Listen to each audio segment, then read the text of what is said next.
GLS, you can resume the clock on your mark. GLS copies.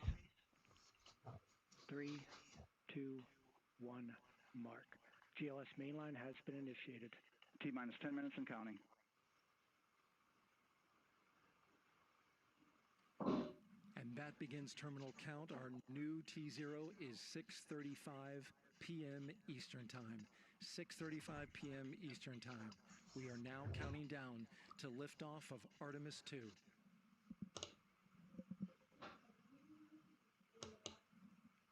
From now on, you're going to hear two voices on the loops. If everything goes nominally, NASA Test Director Jeff Spaulding, who's directly managing the launch team, and Alex Bendelos, the GLS operator who closely monitors the software. He has the ability to stop and restart the countdown.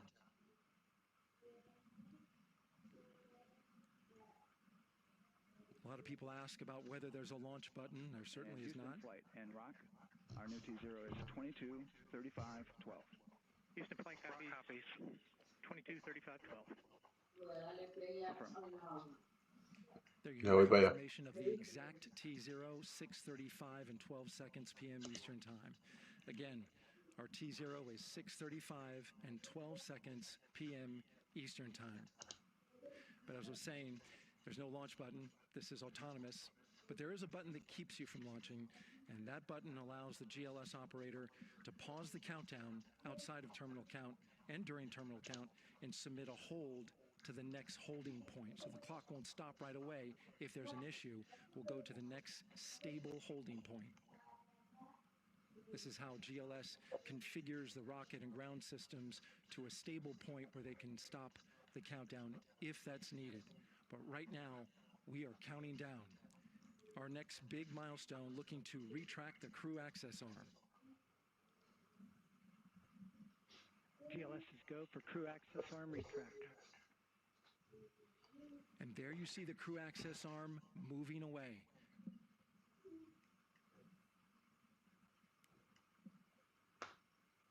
That's the path that the astronauts took to ingress into the rocket.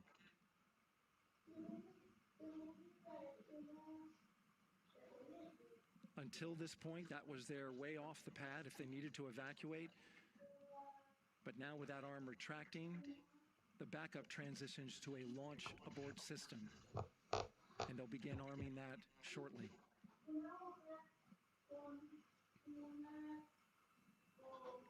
Of course, the launch abort system, great shot there of the crew access arm retracting away. The launch abort system is the tower at the top, and that's what would pull Orion and its crew off the top of the rocket in case of an emergency, whether it's on the ground or in flight. This is critical safety hardware that protects the lives of the astronauts.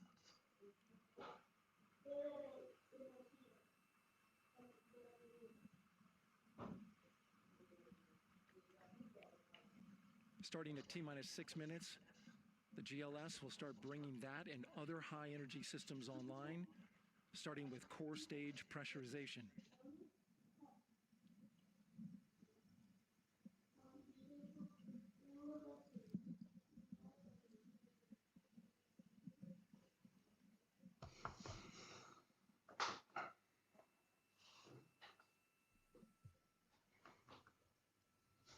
Weather is 90% go. The range is go. All systems are go.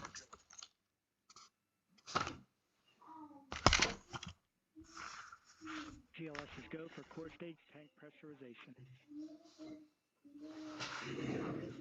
That means the replenish valve for the liquid hydrogen tank has now closed, and that tank is beginning to pressurize to flight levels because that hydrogen is naturally boiling inside the tank.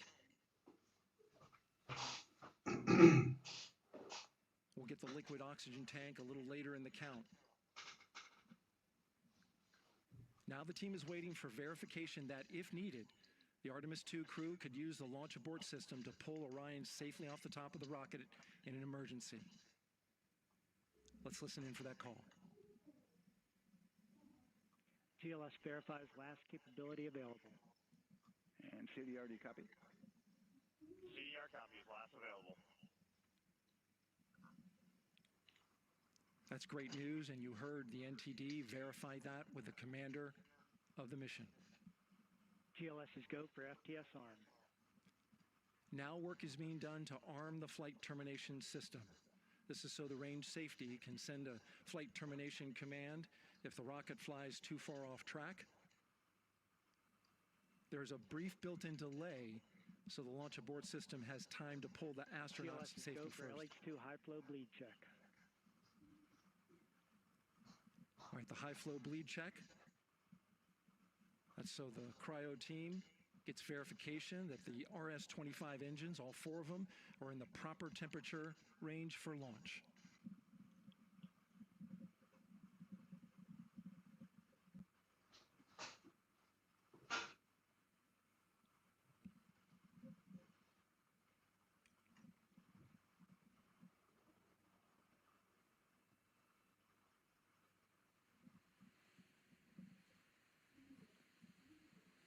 GLS is go for core stage APU start.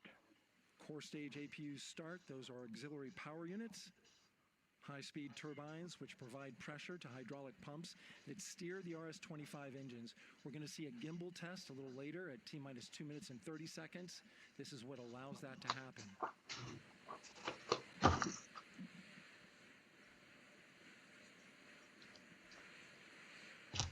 Coming up in about 20 seconds, we're listening for go for purge sequence 4. That's a helium purge of the 4 core stage engines downstream of the propellant valve. This gets all the air and moisture out of there.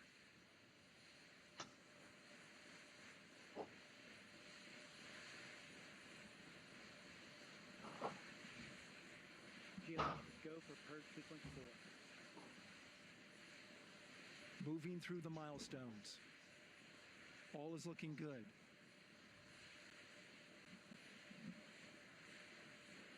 Coming up in just a few seconds, we're going to get that thrust vector control actuator test. This is a gimbling of the engines.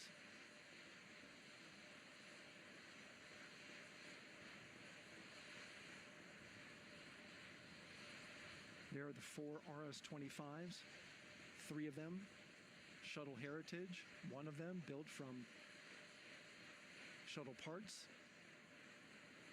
And there you see them moving.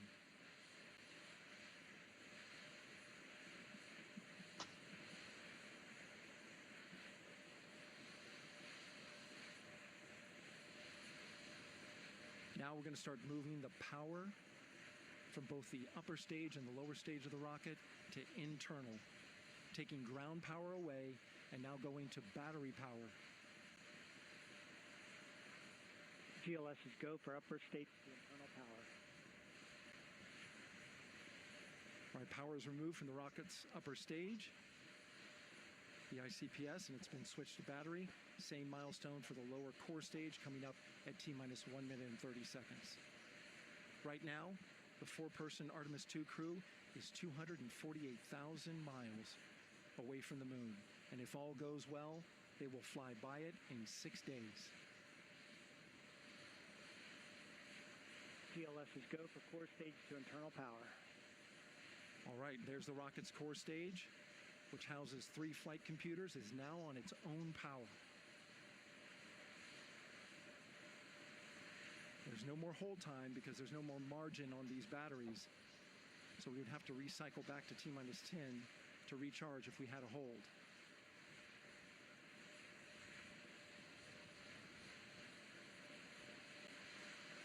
One minute.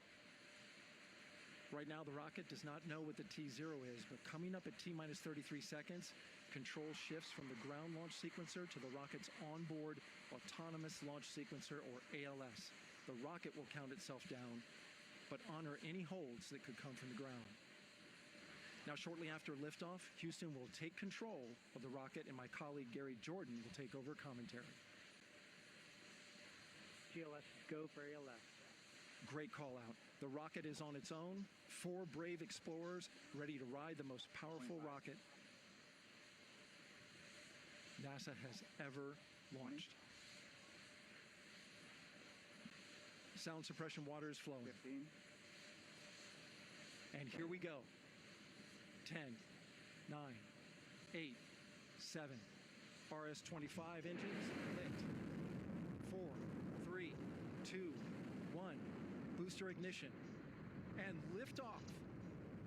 The crew of Artemis II now bound for the moon. Humanity's next great voyage begins. Good roll pitch. Roger, roll pitch. Houston now controlling the flight of Integrity on the Artemis II mission around the moon.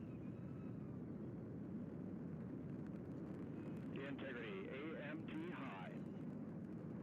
AMT high. On time, passing 30 seconds into the flights. Integrity passes the alternate MECO. Target milestone. Mission Control Houston seeing good performance on the four main engines. Space Launch System core stage. Integrity, 3 miles in altitude. Traveling more than 1,200 miles per hour.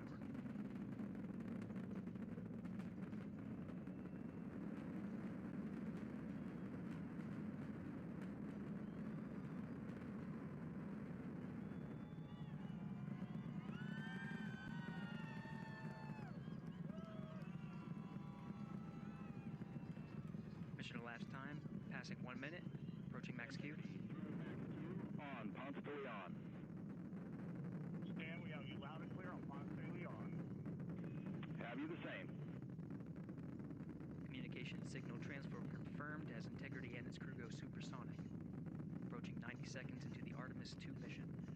Integrity is 14 miles in altitude, 8 miles downrange, traveling more than 2,600 miles per hour.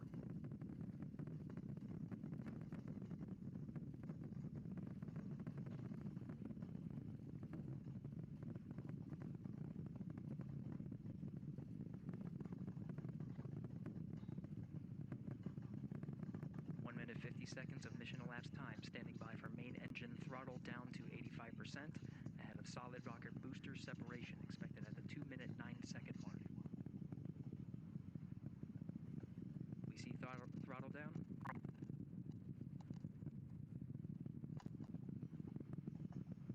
Confirmed separation.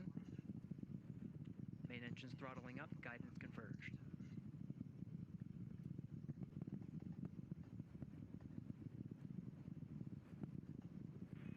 Integrity, guidance converged, performance nominal, upper stage RCS ready. Copy all, Stan. Integrity, SM priming complete. SM priming complete. 2 minutes 45 seconds of mission elapsed time into the Artemis II mission. Thrusters on Integrity and upper stage confirmed in a ready state, ahead of service module fairing separation.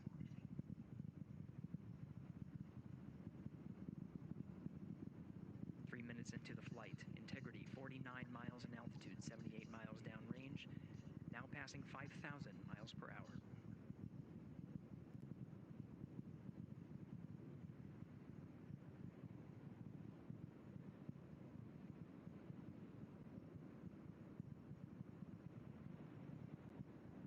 Standing by for launch abort system jettison. Houston Integrity, good last jettison, great view. Copy jettison, Team Eco 8+02. We see the same on board, Stan. And Houston has you loud and clear on TDRS at the Kármán line. Outstanding, Stan, we have you the same. 3 minutes 50 seconds into the flight of Artemis II, Wiseman, Glover, Cook, and Hansen cross the boundary to space with good comm checks. GPS signals acquired after last jettison now working on internal checks to verify accuracy. Flight Dynamics Officer analyzed the time of main engine cutoff, confirmed at 8 minutes 2 seconds, time of MECO.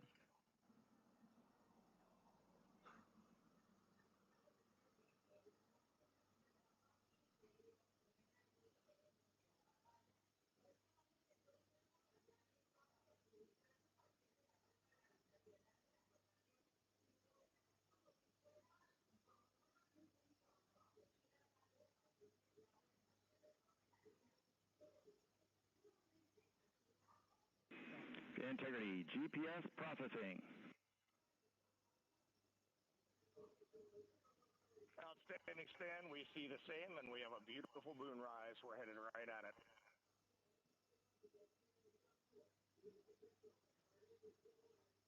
Approaching 5 minutes into the flight, Commander Reed Wiseman confirms he has visuals of his destination. GPS guidance, navigation, and control software finishes internal checks and sends to navigation channels. Integrity, 3 engine press. 3 engine press. On time, now passing 5 minutes 20 seconds of mission elapsed time into the Artemis II mission. At this point, 3 good main engines are all that's needed to carry Integrity to a nominal main engine cutoff target. Though at this time, we're seeing 4 good engines here in Mission Control Houston. Integrity, 75 miles in altitude, 330 miles downrange, approaching 10,000 miles per hour.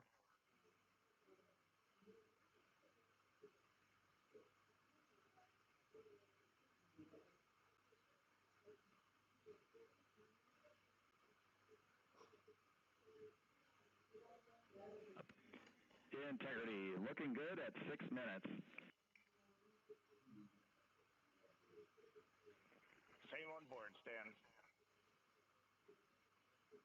Good trajectory and engine performance. Booster officer will soon report the shutdown plan to Flight Director Judd Friedling, expected at the 7-minute mark. Integrity, 78 miles in altitude, 460 miles downrange. Integrity, expect nominal shutdown. Good copies, nominal shutdown.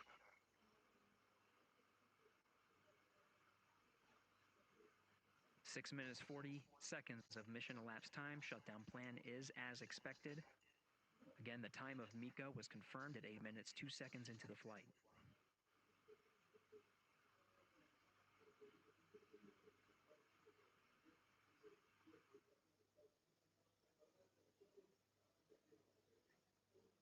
Seven minutes of mission elapsed time.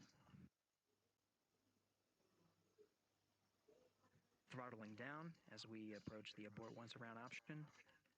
Milestone at the 7-minute 30-second mark.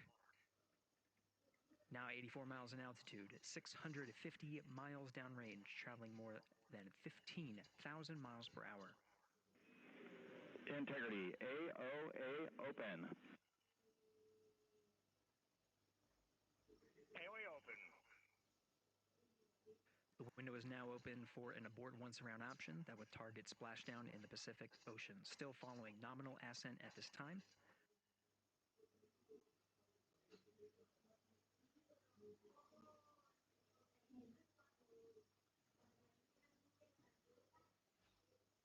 About 10 seconds remaining until the main engine cutoff of the Space Launch System core stage. Standing by for confirmation of MECO and core stage separation.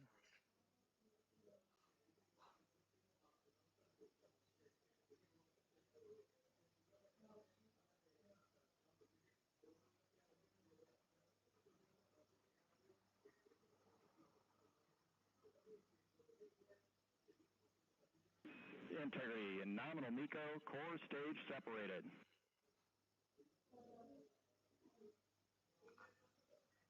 We see the same on board, Stan.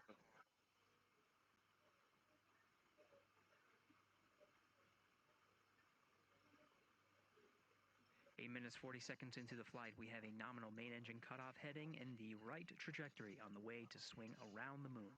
Core stage has separated, done its job. The Space Launch System upper stage, the interim cryogenic propulsion stage, or ICPS, still attached to the Orion spacecraft.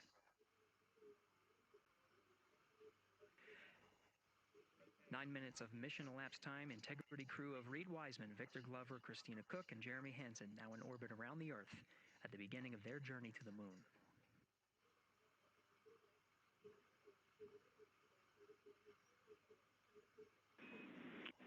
Integrity Houston, looking ahead to PRM numbers so far per the pad.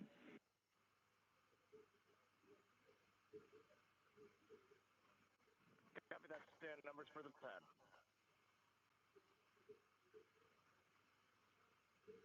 Capcom Stan Loves now reminding the crew that the perigee raise maneuver time of ignition is as expected prior to Booster ignition.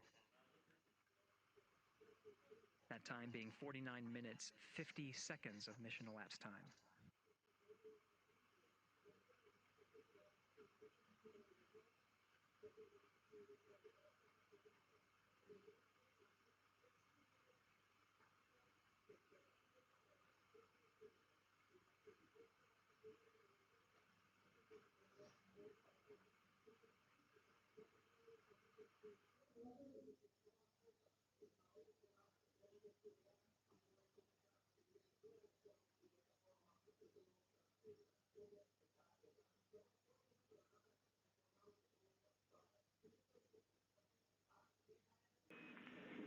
Integrity, good. Neds deploy.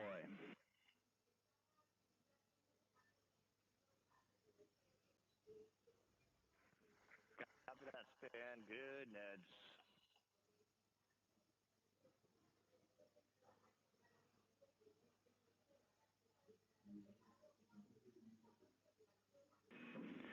And Integrity Houston for PWD setup. Just a reminder, halfway open on the secondary. We copy that span. Halfway open.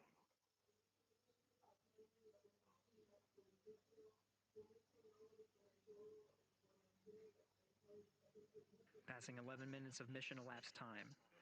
Here, overhearing the conversation between Capcom Stan Love and Commander Reed Wiseman, already passing some milestones. We have a good nozzle extension deployment system. That is confirmed, complete. We also have the visors are confirmed up. Now past the dynamic phase of flight, that is ascent. Their launch and entry suits that provided them an extra layer of protection. Now not as needed. They're going to raise those visors.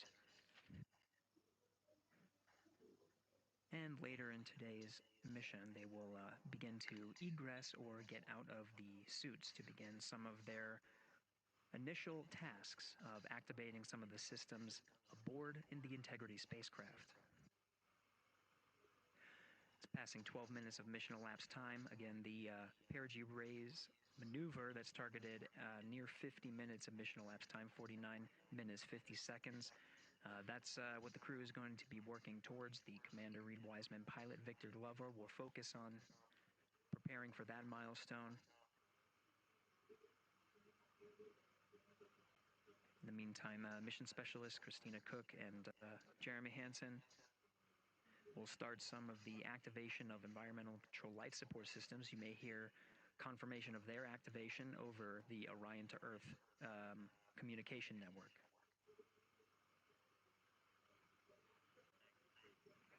Houston, C3 aux power back in auto. Copy C3 aux, and we're 2 minutes to maneuver.